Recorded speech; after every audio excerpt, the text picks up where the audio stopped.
Hello, YouTube. It's DasGregor, and welcome to LFS, the final episode. I was going to do this video this weekend, and with it being April Fool's, I decided not to. And I really wanted to do an April Fool's, but with it also being Easter, there was just so much going on that I didn't get around to it. But you heard me correct. This is probably going to be the last episode with LFS on this machine for 2018. You say, Das, what you doing? Well, LFS was never intended to be a distribution that I was going to stick with. I did want to do more than just installing it and saying, hey, looky, I can follow directions. I got it installed. It works. Got to a DOS prompt or a DOS prompt. I got to command line interface and woohoo, the end. Now, my goal with LFS was I wanted to install it. I wanted to get a decent GUI interface working. I'm using i3. I have learned so much in the last 3 months that hopefully I will retain because, like most things, I learn it, I use it. If I don't repeat it, I forget it. Probably like most people. But I really wanted to see, is LFS something that you could use every day? Could it become your daily driver? The answer I have come up with, and for those of you who may not have seen all of my LFS videos for 2018, uh, I installed it back in December during a break I had around Christmas, and I have used it pretty much non-stop for the last 3 full months. In fact, it has been so stable and good to use that I actually turned off my main Gen 2 system, powered it off, and for the first time just the other day, about 45, 50 days, the reason why I know is because the last time I had it on, I turned it on so that I could do an emerge sync. And I turned it on the other day and I wanted to do something. I was doing some testing on it and it said, hey, you haven't done any updates in 45 days. So that tells me it's been 45 days at least that that system has been turned off because I haven't really used it. That said, LFS has been strong. It's been good. Would I recommend LFS to the average user? No way. No way. Oh, like I was telling Irish the other day, some things are quite frustrating. When you decide that you want an application that hasn't been built for LFS, one, you must find the source. Two, you must find all the dependencies to that source and make sure that they're installed correctly before installing the application you want. What on a normal binary distribution might take you a couple minutes, on Gen 2 might take you a couple hours, on LFS can take days, if not weeks.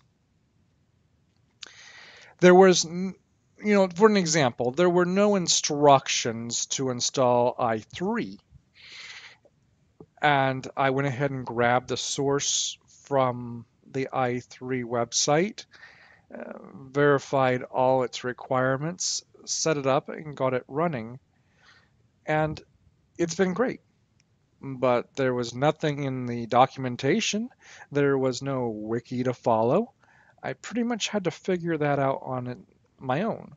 And it wasn't that difficult. That was actually one of the easier things to try to do.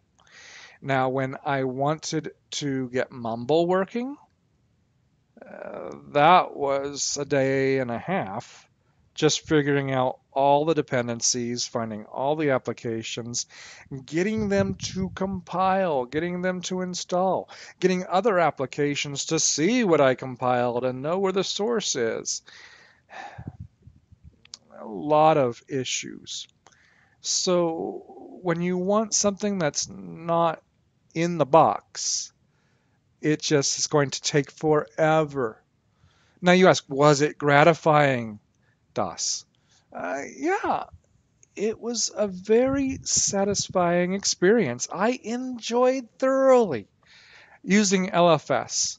Now, I didn't install it for the kudos and the pat in the back and way to go, look at you, you'd be the man. No way. I did this for a learning experience, and I really didn't expect it to last much more than maybe a couple weeks to a month. But I do believe I did mention in one of those very first videos that my intent wasn't just to install it. My intent was to use it for a wee bit longer. And since then, of course, in the last month and a half, I have set up a secondary partition. I have been able to do about a 4 or 5 part series on installing Gentoo from another Linux distribution. That's a real good way to try something out and still have all of your support of your primary Linux distribution and being able to use the grub and so forth from your primary. Also kind of showed how you don't need to use all the fancy tools that grub has, that you can create a very simple grub config that will boot both Gentoo and in this case LFS. Yeah. As I said, I learned a lot. It was a fun experience, but all good things must eventually come to an end. In a way, it's going to be very difficult to wipe this machine. This particular laptop that I'm using it's a Toshiba, it's an E205, I believe.